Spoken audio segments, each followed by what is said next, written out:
se trata de un punto de contacto aquí físico entre gobierno y un sector particular de interés, generalmente compuesto por ingenieros y ingenieras, en esta actividad, en este día.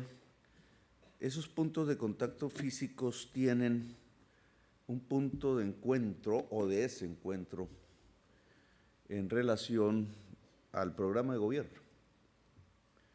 Yo creo que el programa de gobierno que se transforma de acuerdo a la ley, y en eso estamos en este momento, en plan de desarrollo, es el eje central que mide las opciones, las posibilidades o, digamos, en cierta forma, las transformaciones. Yo no soy de la idea que un gobierno que se ha propuesto el cambio del país sea cooptable, es decir, que termina siendo lo mismo. Ese no es el sentido de lo que estamos haciendo ni proponiendo. Es lógico en cualquier sociedad que se mueve entre la inercia y el cambio, son dos fuerzas físicas indudables, hasta en lo inerte existen, más en lo vivo. La inercia y el cambio están en tensión. Indudablemente todo organismo vivo, toda sociedad está cruzada por la fuerza de la inercia. Es la más fácil, es la dominante incluso, es la que siempre predomina, siempre con relativos momentos de ruptura. Y el cambio es lo que permite que si esa inercia lleva a la muerte, a eso Freud le llamaba la pulsión de la muerte, que también todo ser vivo tiene en su interior, es el cambio lo que permite las rupturas para mantener la vida y sobrevivir. Inercia y cambio, por tanto, están siempre presentes en cualquier tipo de organización, en cualquier persona, incluso en su interior, más en un gobierno, más en una sociedad, más en el mundo. Aquí un poquito podría llevarnos a un punto de relativa claridad saber si estamos viviendo un momento en el mundo de la inercia o un momento del cambio. Es decir, si estamos viviendo tiempos de paradigma, de un cambio del paradigma o el mantenimiento del existente. Porque eso determinaría las decisiones. ¿Estamos en un momento de cambio y ruptura de los paradigmas o estamos en un momento de continuidad de los que ya vienen? Si es lo primero, este gobierno que encabezo tiene una pertinencia histórica. Va a servir para algo, va a hacer transitar hacia unas transformaciones. Si es lo segundo y estamos en un momento de inercia, este gobierno terminará revirtiéndose. En algunas discusiones, por ejemplo, en la ciudad de Bogotá, y lo traigo a cuento porque fue un desencuentro con la Cámara, nos planteamos el tema de construir el metro, ya venía siendo discutido desde hace mucho tiempo, pero en mi gobierno bogotano se presentaron los estudios de diseño de un metro subterráneo que costó un dinero. Se logró, las empresas de ingeniería que participaron en ello, una colombiana, Cano, ya no recuerdo bien el nombre exacto. ¿Cómo? Bueno, los nombres es lo de menos, varias empresas europeas, de acuerdo a la metodología del Banco Mundial, que nosotros acatamos, aceptamos, yo no sé si ese fue el error. El metro, las empresas presentaron en su momento, en tiempo, modo y lugar, es decir, cumplieron con exactitud el contrato. El estudio fase 3 de diseños que llamamos nosotros y que bajo la metodología del Banco Mundial se llamaban estudios de ingeniería básica avanzada, que permitía el comienzo de una licitación para construir y desligamos diseño de construcción. Empresas de diseño de empresas de construcción. Bueno, a la fecha, variado el proyecto, que era la principal obra de ingeniería de Colombia, quizás desde los tiempos del Canal de Panamá, pasados ya 8 años más, casi 9 años, no conocemos el estudio y diseño del otro proyecto. Simplemente se suspendió. Simplemente no era del agrado en ciertas capas de la vida política el que Bogotá tuviera un metro subterráneo. Afectaba intereses, no era un problema simplemente técnico, no lo era financiero en ese momento. Colombia podía sustentar la financiación de ese proyecto.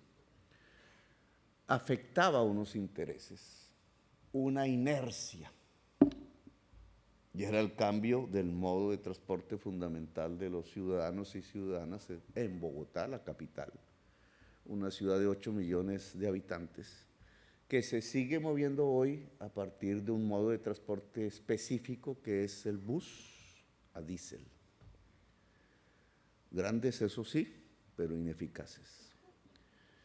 Y esto viene a cuento ahora porque no solamente tenemos que decir que todavía no hemos recibido el estudio de diseño de ese segundo proyecto, que es el metro elevado, más débil, menos importante que el primero, sino que las circunstancias económicas han variado de tal manera que miren la oportunidad perdida.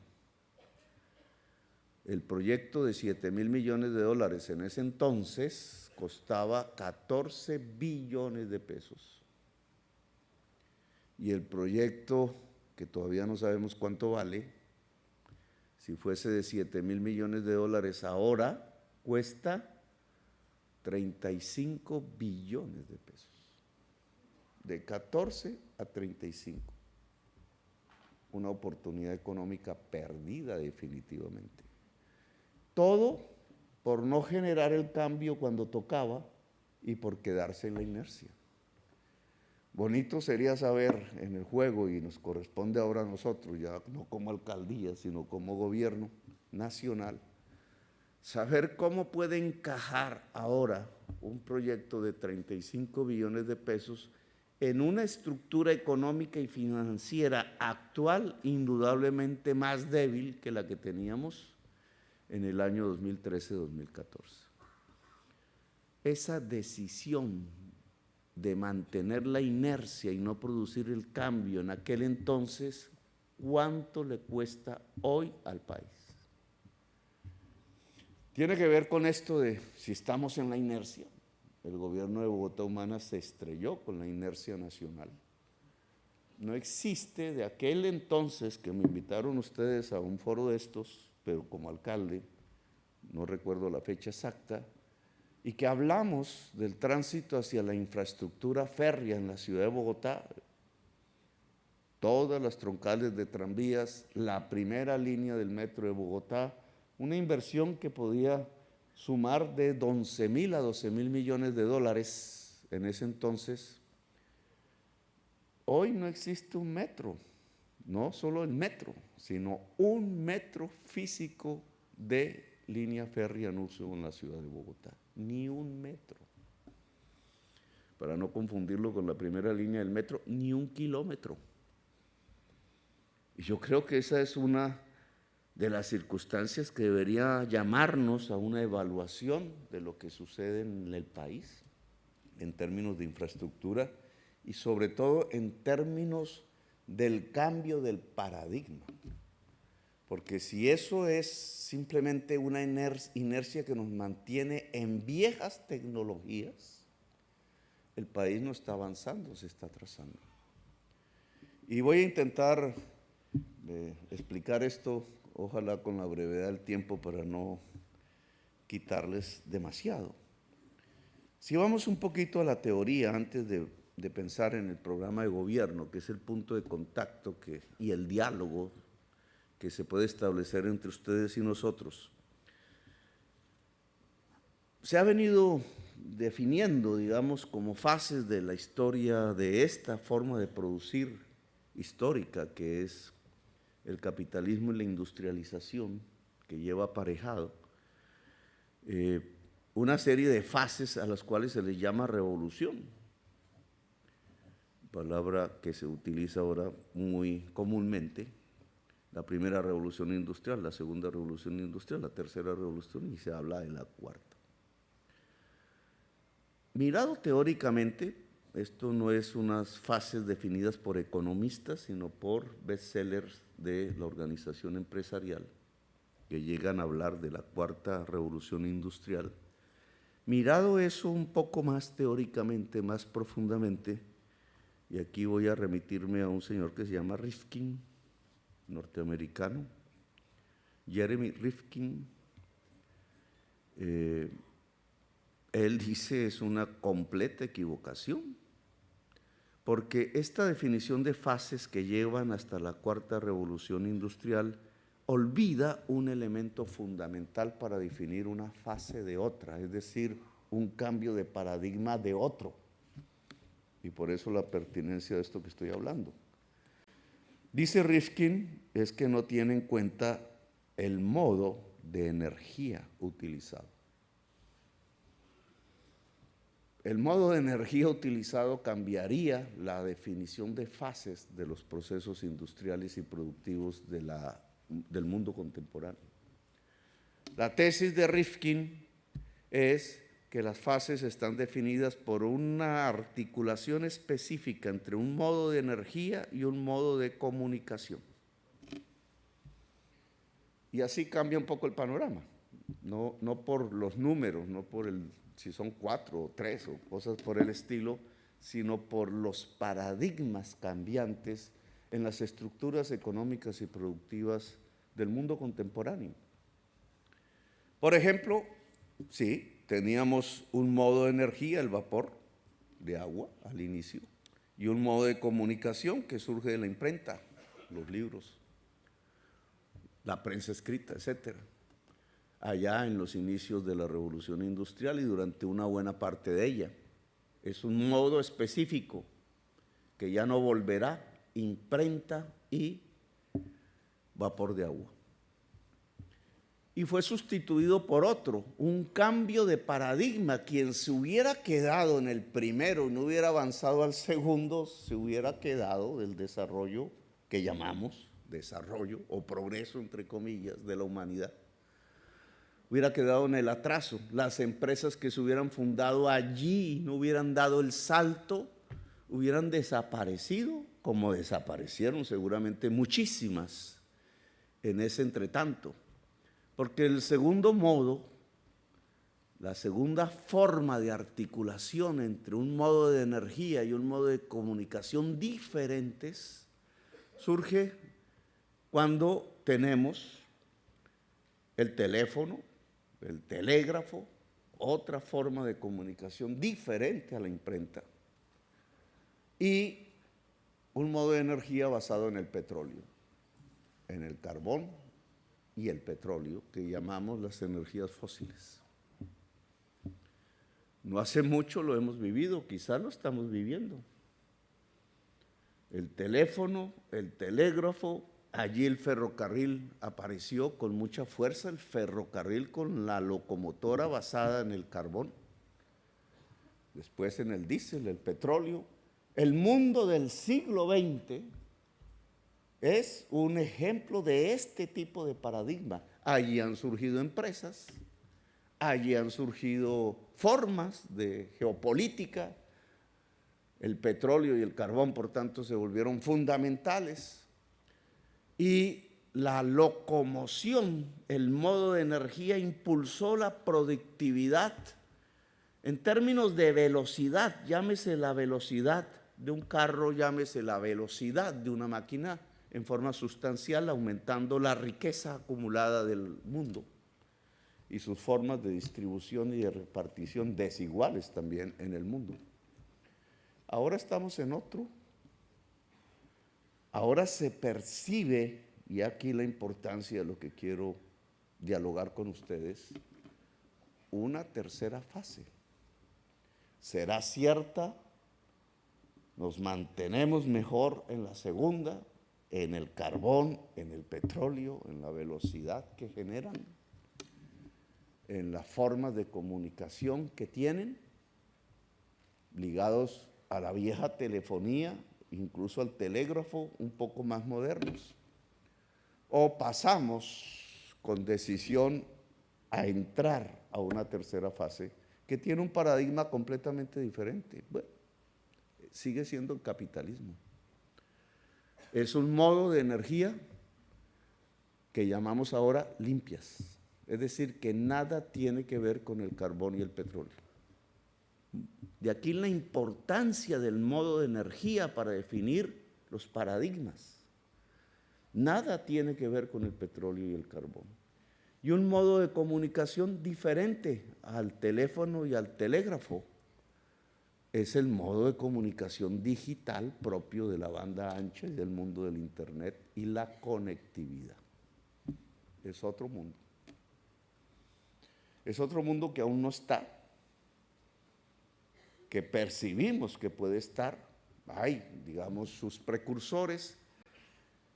Si esto es cierto y estamos pasando a ese otro mundo, las empresas que se queden en el carbón, en el petróleo y en la vieja comunicación van a desaparecer. Y las empresas que se liguen a este nuevo paradigma, energías limpias, modos de comunicación de alta velocidad, como la banda ancha y el Internet, van a fortalecerse. Es una apuesta. ¿Por qué ese cambio de modo de energía? Porque si no lo hacemos, perecemos como especie. Y no solamente nosotros, sino toda la vida en el planeta o buena parte de la que conocemos. Dice la ciencia, no Petro. Y en esta discusión a veces aterra que mientras la ciencia dice una cosa, los políticos dicen otra. Y las empresas dicen otra. Mientras el mundo de la ciencia dice, tocó cambiar si queremos vivir, el mundo económico y político dice, no cambiemos. Lo traza muy bien la película, no mires arriba, una metáfora cinematográfica, pero lo muestra. Es como si estuviéramos yendo con los ojos abiertos al suicidio y nos construimos excusas para mantenernos en el camino hacia el suicidio. No es sino salir de Cartagena y lo vemos. Salgamos. Generalmente estos eventos se realizan en este sitio que es el Centro de Convenciones de Cartagena, en su casco histórico, lindo, muy lindo, pero completamente aislado de la realidad nacional.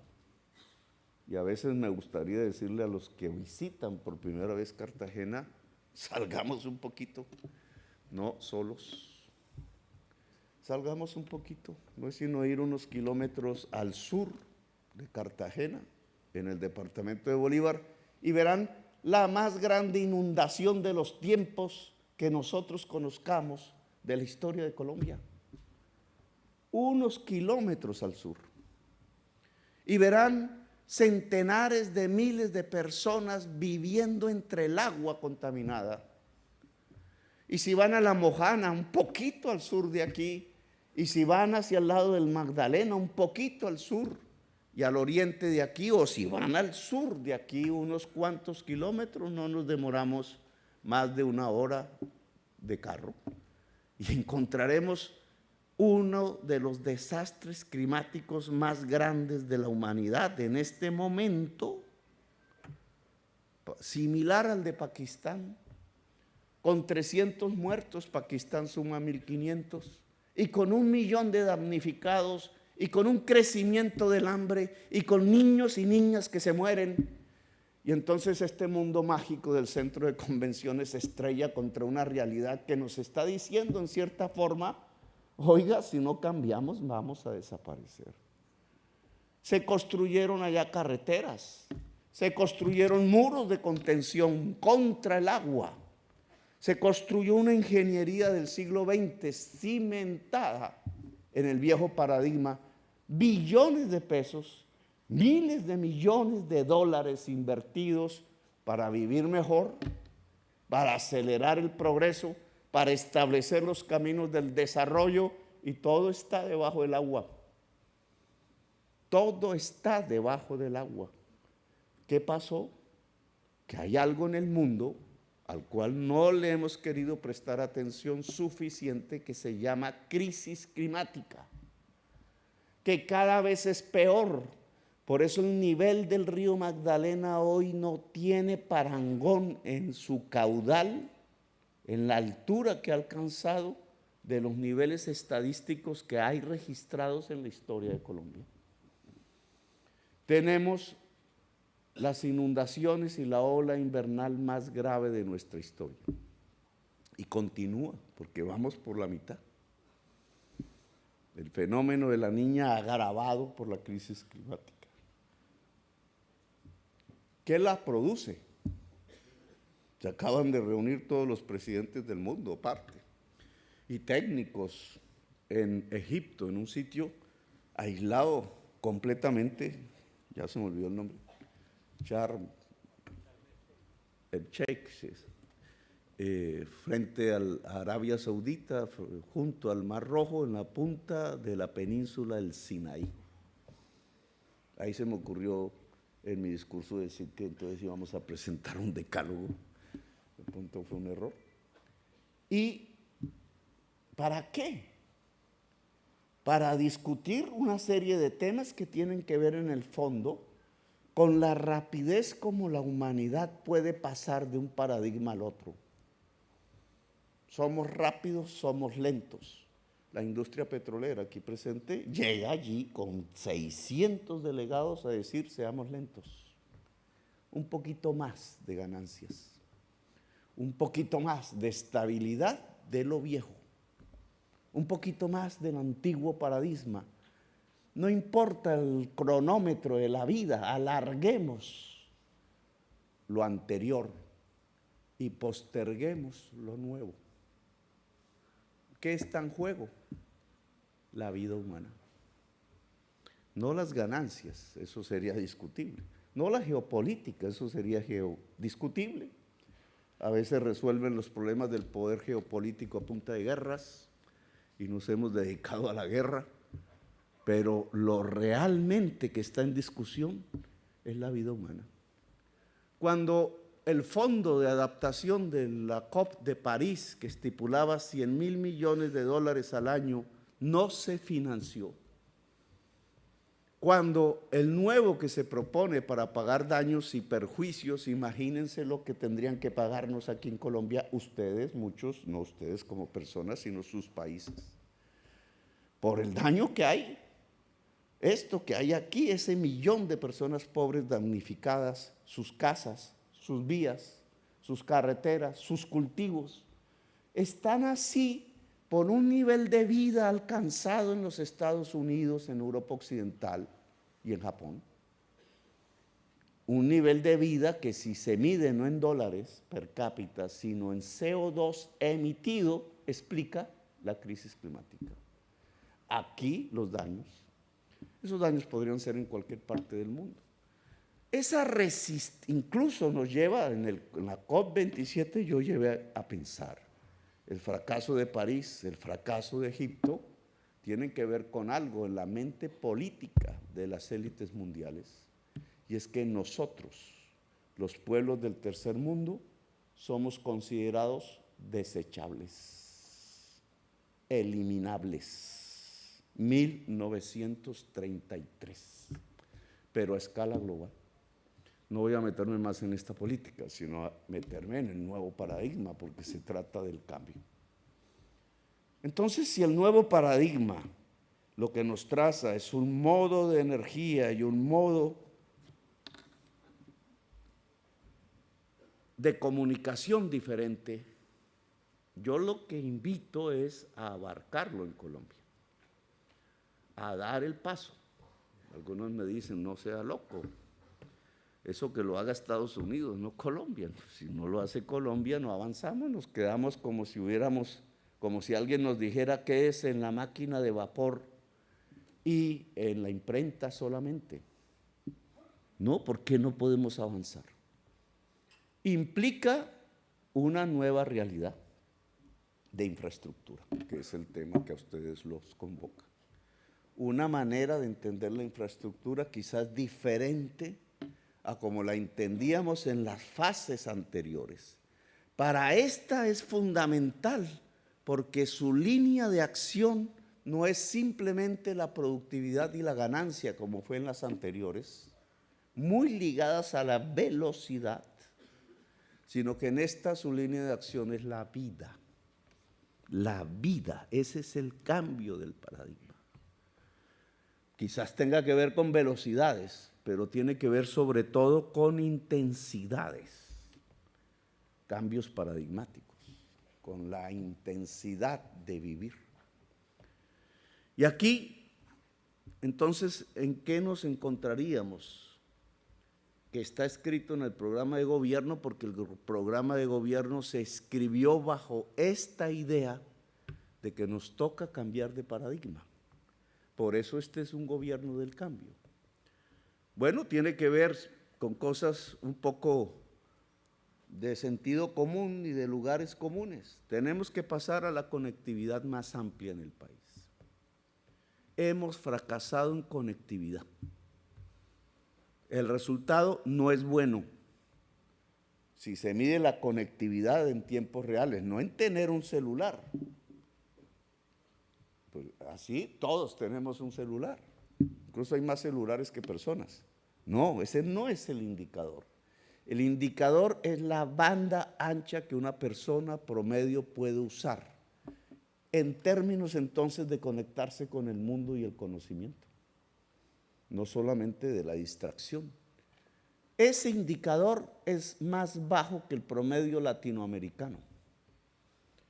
Se ha tratado de avanzar a partir de un sistema de compensación entre vender, enajenar, entre comillas, que es más concesionar, porque la enajenabilidad está prohibida en el espectro electromagnético, concesionar, y a cambio de concesionar la 4G, vendremos a la 5G, aumentar una conectividad en zonas de difícil acceso.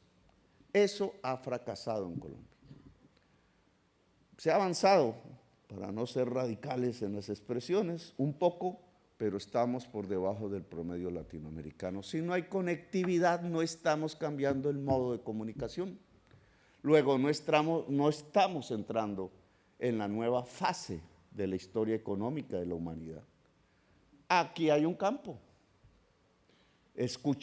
Yo creo que hay que hacer inversiones públicas para aumentar la conectividad en Colombia.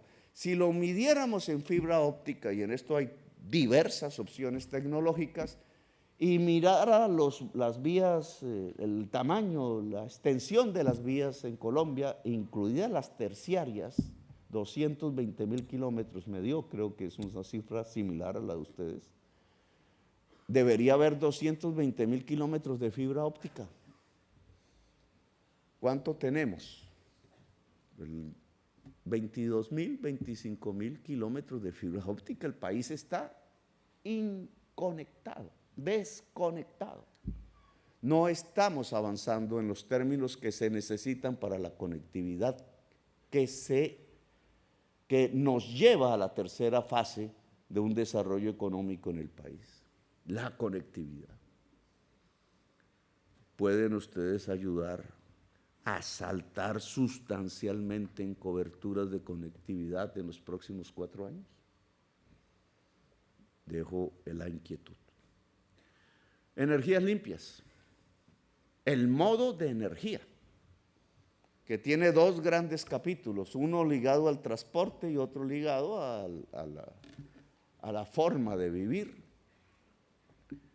Las energías limpias. Veía yo en internet ahora que había un gran propósito de una empresa de llegar a 1000 megavatios de energía limpia para el 2030. Eso no nos sirve. Es más, hoy se están instalando 700 megavatios para este año en energías limpias en La Guajira en términos de energía eólica. Aún es insuficiente. el potencial guajiro Guajira es, para quienes han venido aquí por primera vez, es un territorio al norte de este lugar, desértico, aparentemente muy pobre. Allí han muerto miles de niños por falta de agua potable. Siguen muriendo hoy, porque ahora también es presa de la crisis climática, con problemas de soberanía alimentaria, de sostenibilidad alimentaria, pero por circunstancias geológicas es el lugar donde más carbón sale de América. Las minas de cielo abierto del Cerrejón se exporta a Europa. Ahora los alemanes quieren muchísimo ese carbón porque no tienen gas. Está envenenando indudablemente, no por culpa nuestra, sino por culpa de esa economía que no quiere salir de la inercia en Europa Occidental y que nos ha llevado a la guerra, el carbón. Pero ahí, paradójicamente, como una especie de milagro geológico, al lado del carbón está el mayor potencial de energías limpias de Colombia y de buena parte de América del Sur, porque se combina la mayor radiación solar, por eso allí hay un desierto, en zona tórrida, y el mayor nivel de vientos rápidos y constantes, que resulta ser una variable no solo por vientos rápidos, sino constantes en el tiempo, fundamental para la energía eólica. 25 no megas, sino gigas de energía eléctrica podrían producirse en solo ese rincón de Colombia, el extremo norte, La Guajira.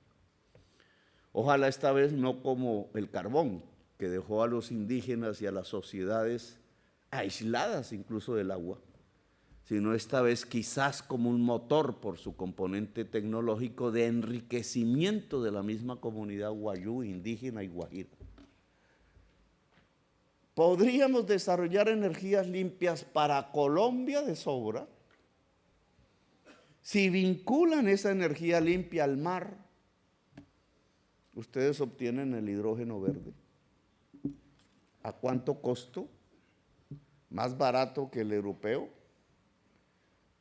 con la posibilidad ya no simplemente de integrarse a una línea eléctrica, sino de meterse en un tanquero para exportar. ¿Por qué nosotros estamos desligándonos de las posibilidades del hidrógeno verde si lo tenemos a la mano? ¿Por querer seguir en el petróleo? Los argentinos tienen 8.000 millones de dólares de inversión en hidrógeno verde y tienen el producto vendido aún sin tener la fábrica a 4 años. 4 años ya de producción vendida. Nosotros podríamos tener más. Nos metemos, damos el paso al cambio, nos serviría no solo para nuestro propio consumo interno, sino para pensar, por ejemplo, en una red eléctrica americana que lleve energía eléctrica de toda América del Sur, porque es la región con más potencial de energías limpias del mundo, a Estados Unidos. Solo se necesita tender los cables y en poca distancia. Y nos podría llevar a cambiar nuestra matriz exportadora de energías sucias, que van a ser demandadas cada vez menos, a energías limpias. Si damos el paso, si simplemente queremos dar el cambio, ¿cuántos aquí presentes nos podrían ayudar en esta transición hacia las energías limpias en Colombia, sabiendo que tenemos uno de los mayores potenciales mundiales para generarla? Y me estoy alargando ya, compañero. El tercer elemento es el conocimiento, voy a ser rápido. Conocimiento. Infraestructura educativa, más de arquitectos, también de pequeña ingeniería, porque aquí no hay mayores complejidades en general.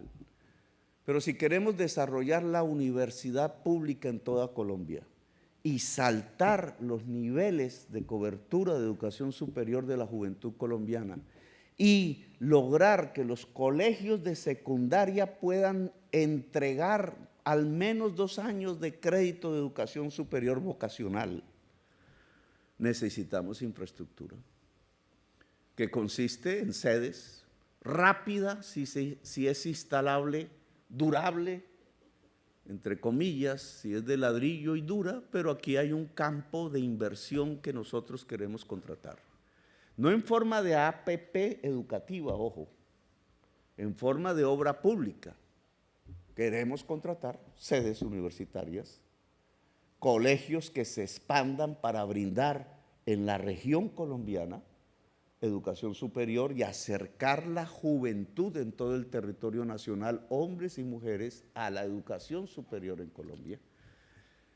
Si juntamos conectividad de energías limpias y conocimientos, ustedes tienen la base de una nueva industrialización, de un aparato productivo muchísimo más poderoso que el que hoy tenemos. Es decir, si la producción es la riqueza, como dice la teoría económica, de capacidad para construir riqueza a nivel nacional, mucho mayor que la que hoy tenemos, ligada a la economía fósil y a la economía ilegal.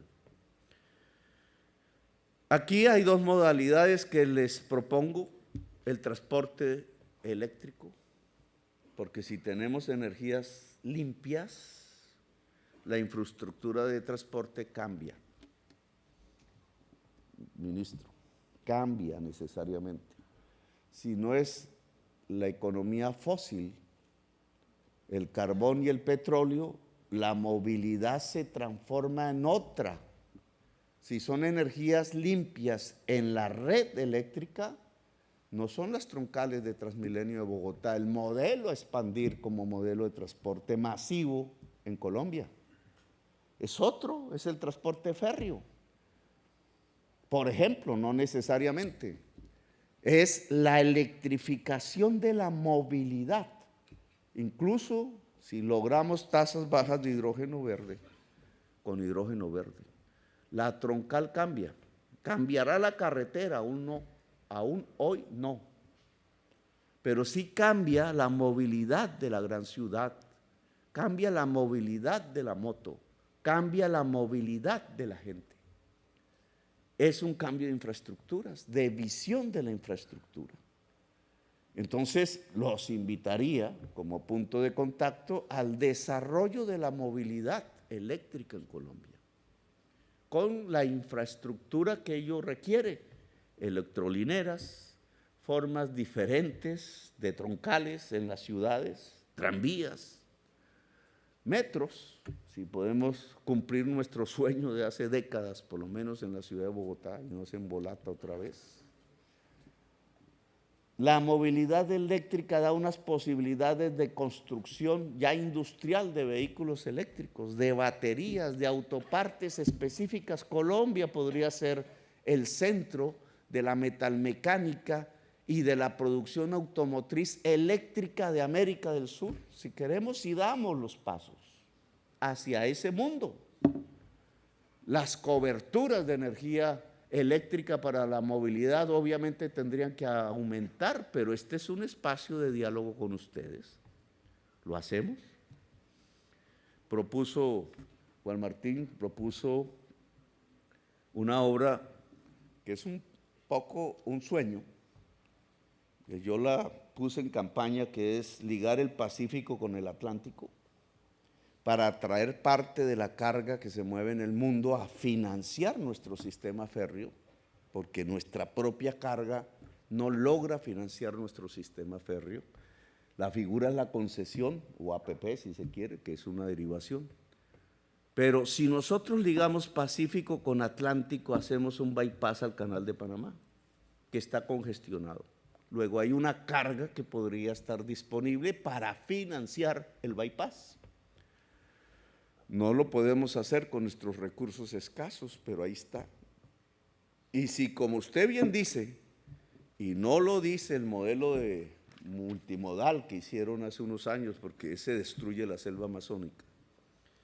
Si usted de Tumaco pasa al Piedemonte selvático, que es la parte más estrecha de los Andes, incluso con un valle allí, que es el Valle del Patía, que hace aún más estrecha la cordillera de los Andes. No hay otro lugar tan estrecho. Y llegas a la selva, pero en lugar de atravesarla vas por el piedemonte. Claro que ya en los llanos orientales se puede ir a Puerto Carreño y superando el problema binacional al Atlántico. Esa gran región que llamamos altillanuro colombo-venezolana es más grande que Ucrania y tiene más agua.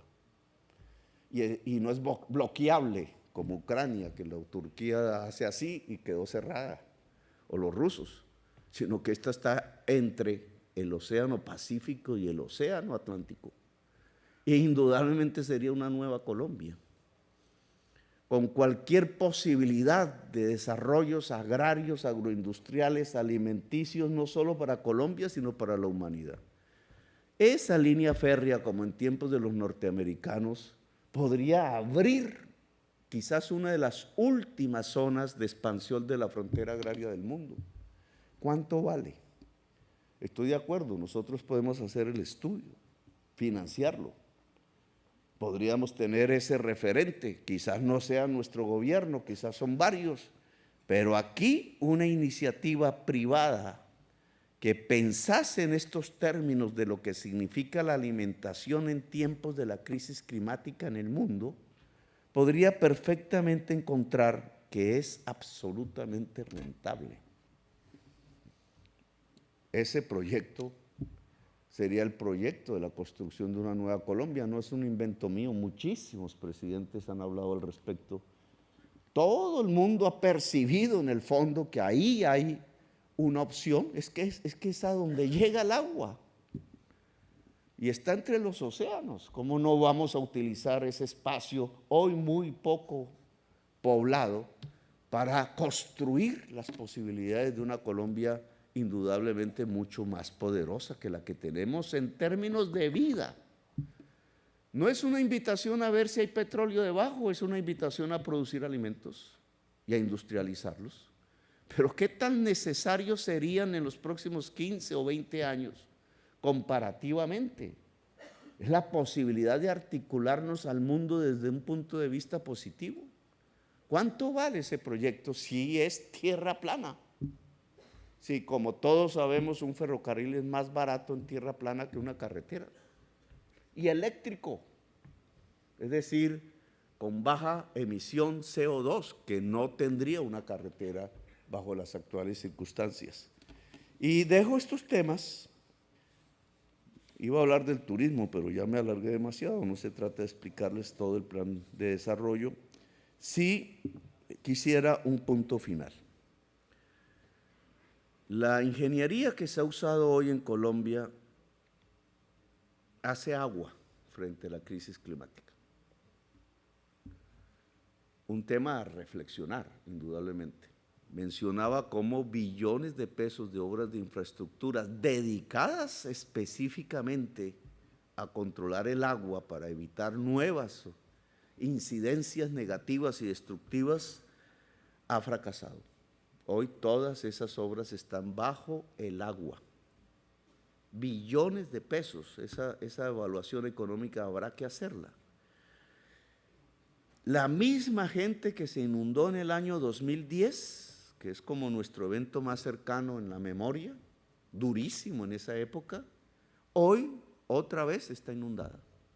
¿Qué se hizo entre el 2010 y el 2022? Pues se hizo mucho, pero no sirvió de nada. Famoso tema de Caregato es la demostración más famosa. Ahí se invirtieron 3 billones de pesos según la Contraloría en toda La Mojana, y La Mojana hoy está inundada desde hace 10 meses. Y Caregato se rompió y los muros hechos ya no están. Aquí hay un problema de ingeniería, de adaptación, le pongo yo, no es que la ingeniería no pueda asumir, pero hay que cambiar el paradigma de la ingeniería. ¿Cómo nosotros podemos soportar nuevas oleadas invernales y seguro de sequía también, mayores que la actual, que ya es la más alta, pero vendrán peores en el tiempo, sin que se muera la gente, sin que se destruya tanto el modo de vivir colombiano? Eso se llama adaptación a la crisis climática e implica un tipo de ingeniería que yo he invitado a que sea aquella que nos ordena alrededor del agua y no contra el agua,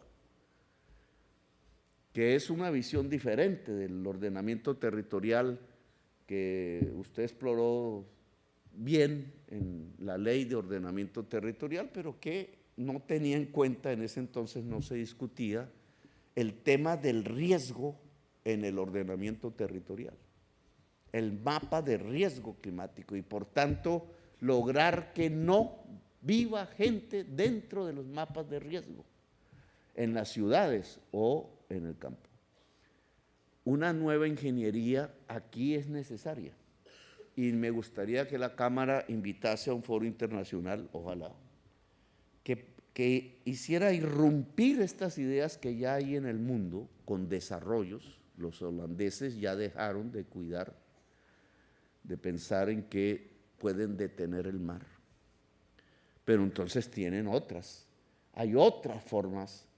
La adaptación a la crisis climática desarrolla un nuevo paradigma en la ingeniería que yo creo que debería entrar a Colombia con fuerza, a las facultades, a la discusión académica, en la juventud, que al final es la que tendrá que soportar lo que les vamos a dejar en 2 décadas. Este es un tema que me parece fundamental. No observo una capacidad de ingeniería adaptable a las circunstancias de crisis climática cada vez peores que vivimos.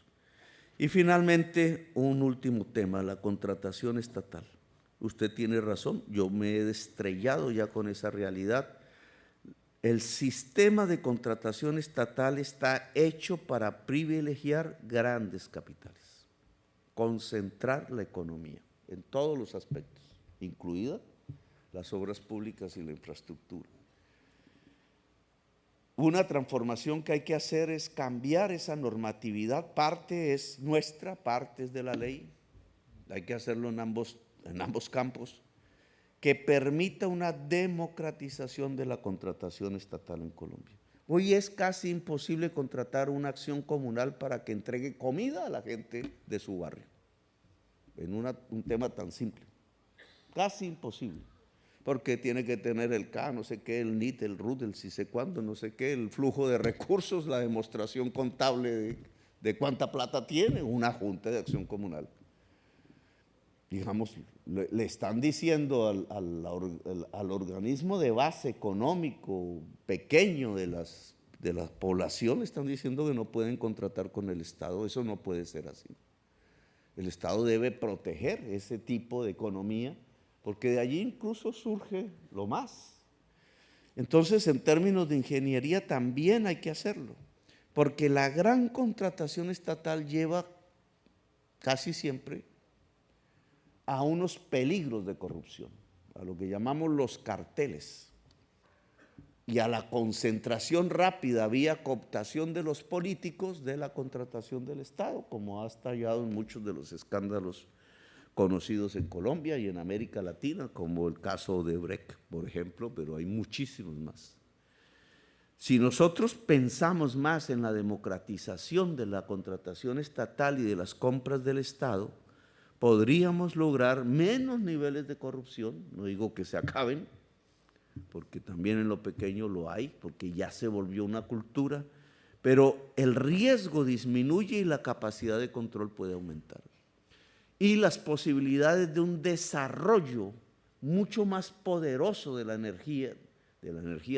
empresa, mucho más poderoso de la ingeniería, podría suceder si democratizamos la contratación estatal. Es decir, si miles de pequeñas empresas de ingenieros y ingenieras que comienzan o que no han logrado el éxito de los grandes capitales pudieran beneficiarse del Estado y a partir de ahí impulsarse, y ojalá impulsarse en estos nuevos paradigmas que son, en mi opinión, los que lo van a hacer crecer. Entonces dejo aquí, la pregunta un tanto es, ¿pasamos a un nuevo paradigma o nos quedamos en la inercia? ¿Apostamos al cambio o nos quedamos en la inercia? La inercia será positiva hoy para la sociedad colombiana y la humanidad, o lo positivo hoy para la sociedad colombiana y la humanidad es el cambio. y el cambio hacia estos nuevos nortes que nos permiten algo fundamental. El objetivo ya no es la velocidad, aunque pueda existir, por ejemplo, en la banda ancha. El objetivo es la intensidad de la vida. La ingeniería que necesitamos no es solo la que desarrolla la velocidad, mal equiparada con el desarrollo, sino es la que desarrolla la vida y por tanto su intensidad, la que permite la vida, porque la ingeniería no es creadora de la vida por ahora, pero la ingeniería sí puede ser cuidadora de la vida y eso es fundamental ahora. Cuando hablamos de una Colombia potencia mundial de la vida, estamos hablando de esto. No puede haber una potencia mundial de la vida en Colombia si nuestra visión es la del siglo XX. Esa solo nos lleva a sacar petróleo, carbón, destruir naturaleza, depredar tanto al ser humano, nos lleva a la economía ilegal, nos lleva a matarnos entre nosotros mismos, nos lleva a lo contrario de la vida en Colombia cuando somos la segunda potencia mundial en biodiversidad. ¿Cómo no obtener un sistema político, económico y social que esté junto a la biodiversidad, nuestra gran riqueza, y no contra la biodiversidad, cuando es nuestra gran riqueza? Pues esa es un poco mi invitación, porque yo sí creo que el futuro de Colombia es grande y el de América Latina, pero es alrededor del eje sustancial de la vida, que es otro criterio de desarrollo, la intensidad de la vida como experiencia humana. Bueno, gracias, muy amables.